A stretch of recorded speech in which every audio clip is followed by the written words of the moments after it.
Tidak ada henti-hentinya, tidak ada kapok-kapoknya. Baginda selalu memanggil Abu Nawas untuk dijebak dengan berbagai pertanyaan atau tugas yang aneh-aneh. Hari ini Abu Nawas juga dipanggil ke istana. Setelah tiba di istana, Baginda Raja menyambut Abu Nawas dengan sebuah senyuman. Akhir-akhir ini aku sering mendapat gangguan perut, kata tabib pribadiku. Aku kena serangan angin, kata Baginda Raja memulai pembicaraan. Ampun, tuanku, apa yang bisa hamba lakukan hingga hamba dipanggil? Tanya Abu Nawas. Aku hanya menginginkan engkau menangkap angin dan memenjarakannya, kata Baginda. Abu Nawas hanya diam. Tak sepatah kata pun keluar dari mulutnya. Ia tidak memikirkan bagaimana cara menangkap angin. Tetapi ia masih bingung bagaimana cara membuktikan bahwa yang ditangkap itu memang benar-benar angin. Karena angin tidak bisa dilihat. Tidak ada benda yang lebih aneh dari angin. Tidak seperti halnya air.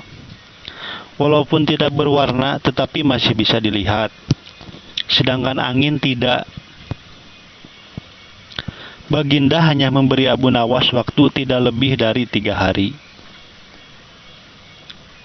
Lalu Abu Nawas pulang membawa pekerjaan rumah dari Baginda Raja. Namun Abu Nawas tidak begitu sedih, karena berpikir sudah merupakan bagian dari hidupnya. Bahkan merupakan suatu kebutuhan. Ia yakin bahwa dengan berpikir akan terbentang jalan keluar dari kesulitan yang sedang dihadapi. Dan dengan berpikir pula, ia yakin bisa menyumbangkan sesuatu kepada orang yang lebih membutuhkan, terutama orang-orang miskin.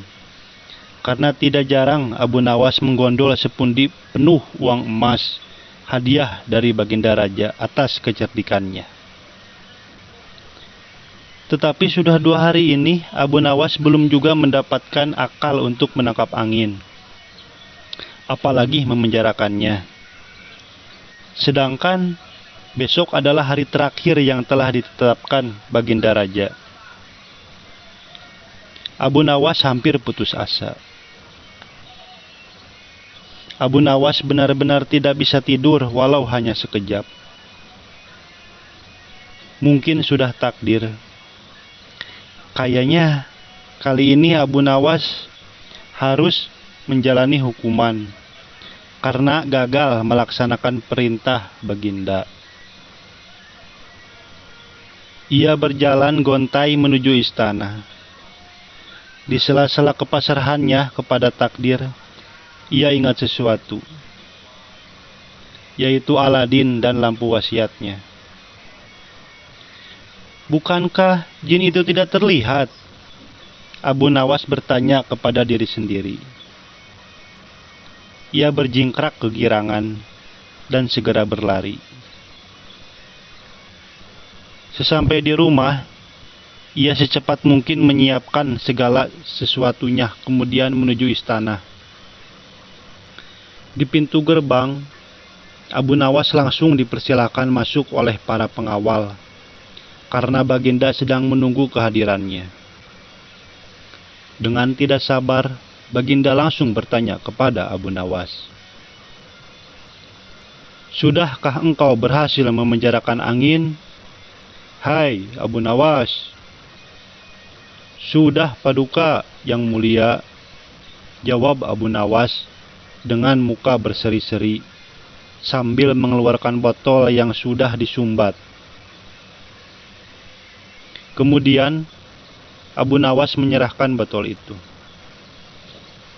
Baginda menimang-nimang botol itu. Mana angin itu? Hai Abu Nawas, tanya Baginda.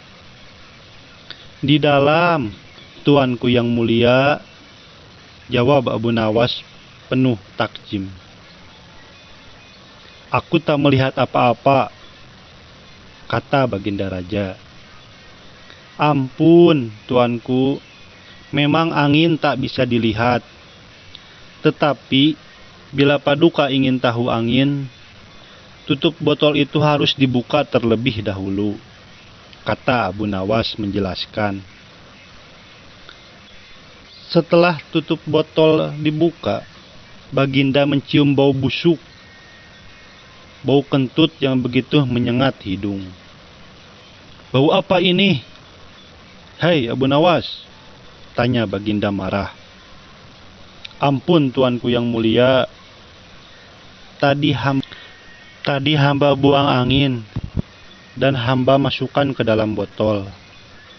Karena hamba takut angin yang hamba buang itu keluar, maka hamba memenjarakannya dengan cara menyumbat mulut botol, kata Abu Nawas ketakutan. Tetapi Baginda tidak jadi marah, karena penjelasan Abu Nawas memang masuk akal, dan untuk kesekian kalinya Abu Nawas selamat.